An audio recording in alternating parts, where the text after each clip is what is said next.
Hey, what's up? Alex here. I've recently changed away my smart video doorbell from Ring to the new Google Nest doorbell. This is not available in the Singapore Google Store. I'm not sure when it will be officially sold over here, or it might never ever come to Singapore. So I got mine from the official US Google Store website for 129 USD. I got family based in US, so I can get it sent over to me easily, especially when the packaging is only so small. If you're considering whether you should get a smart doorbell, no idea what it does, or if you have already decided to get one but not sure which to buy, I hope this video will help you to figure all this out. For starters, a smart video doorbell allows you to check out what is happening at your front door whenever someone presses the doorbell or even when motion is detected. You will receive notification on your mobile phone.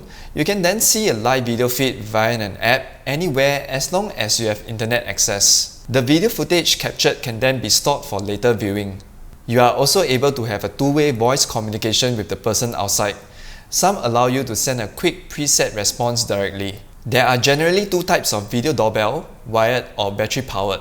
In the packaging, you will find the doorbell itself, typically in a rectangular shape or round at the two ends. There will be a wall plate and a screw pack for you to secure the doorbell to the wall. For battery powered, you will have a charging cable, and for wired, you will have these kind of wires to hook them up. Very briefly on installation, you just need to drill holes to fix up the wall plate to the wall. For the Google Nest as an example, it is just two holes. If you don't have a drill or are not confident to do this yourself, you can always get handyman services to do it for you. For battery powered, once the wall plate is fixed, just secure the doorbell to it and that's all. Very straightforward. If you don't want to be bothered about charging, you can choose to wire it.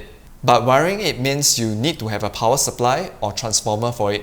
I would suggest to engage a certified electrician if you want it to be nicely concealed. Then the rest of it is just adding the device to the app and setting some configuration you like.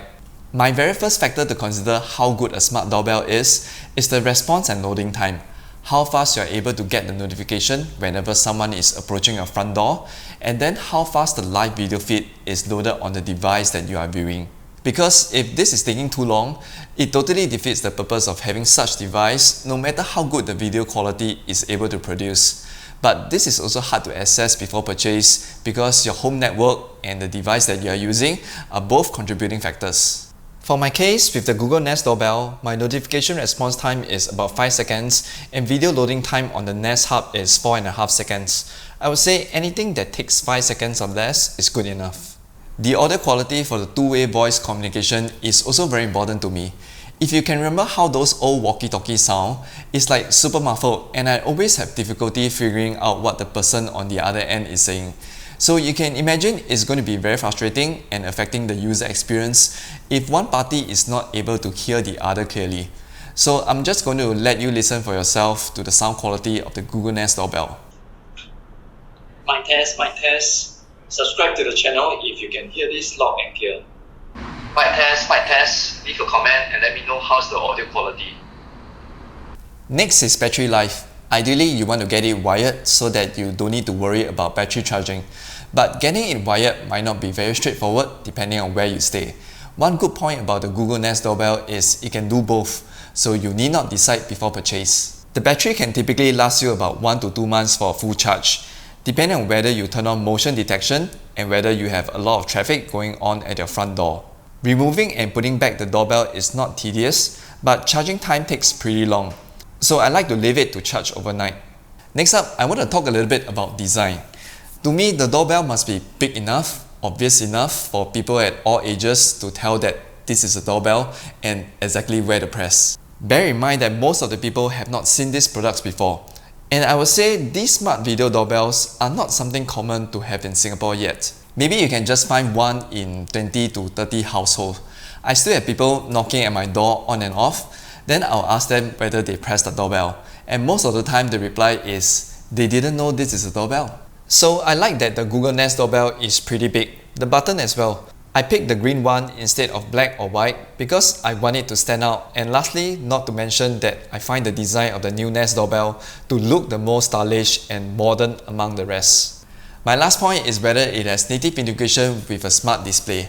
First of all, I understand not every house will have one of these, but these devices are getting so much better now with so many functions and in all sorts of sizes. like the Amazon Echo Show 15, which hangs on the wall like a big photo frame. Somehow, it's slowly becoming one of my must-have products in every house. Alright, so if a video doorbell has native integration with a smart display, it will automatically give you a live video feed from the camera whenever someone presses the doorbell. From this smart display, you can then immediately open up the mic and talk if you want, or have Google give a preset response on your behalf. For example, when you just want to rest in the bedroom or when you are busy in the kitchen. This to me is one of the best features of a smart video doorbell. There are many other things to consider when buying a video doorbell that are down to each individual requirements, like whether it has 24/7 recording or just events recording, local or cloud storage, what features come free and what do you get when you pay a monthly subscription fee. And of course, video quality like resolution, aspect ratio, viewing angles, and definitely price. So do check out on each individual product specs and reviews if those factors are important to you. So to conclude on which to buy, here are my recommendations. If you are a Google Home user and you already have their Nest Hub Smart Display, going with the new Nest Doorbell is a no-brainer. It's a fantastic addition to your smart home. Same thing if you're an Amazon Alexa user or you have their Echo Show devices, definitely go with Ring.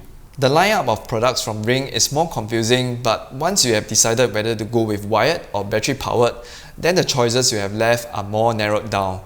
For Apple HomeKit users, there are hardly any choices here.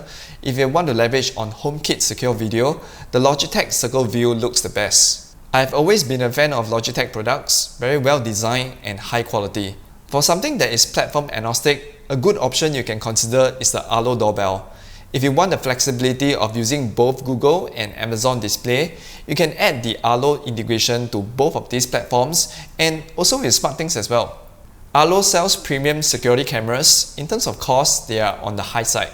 There are a number of Kickstarters for video doorbells going at a very low price, but I wouldn't really recommend any of those. I also don't recommend getting this Xiaomi Doorbell 2 or maybe any doorbells from Xiaomi. I got this during the time when I want to go all in with Mi Home for my smart home setup, but this simply doesn't work in Singapore. I'm not sure whether that's the same for all other countries outside of China. There are also a bunch of old traditional doorbell solutions with peephole fixed onto the door that you can find at those shops selling door locks. I also don't recommend any of those. Okay, so for me, what do I like about the Google Nest Doorbell? Although I lose the ability to set automation rules for it, the immediate live video feed works very well with the Google Nest Hub. You get audio notifications on all your Google smart speakers without installing any chime. Someone's at the doorbell. Their AI object recognition capability is also very impressive. Of course, it will be better if there's integration with SmartThings. Alright, that's all for this video. I hope this is helpful, especially for beginners wanting to know more about smart video doorbells.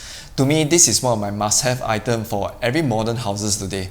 If you love to see more of such videos, don't forget to subscribe and like this video. Thanks for the support as always, and I will see you in the next one. Bye.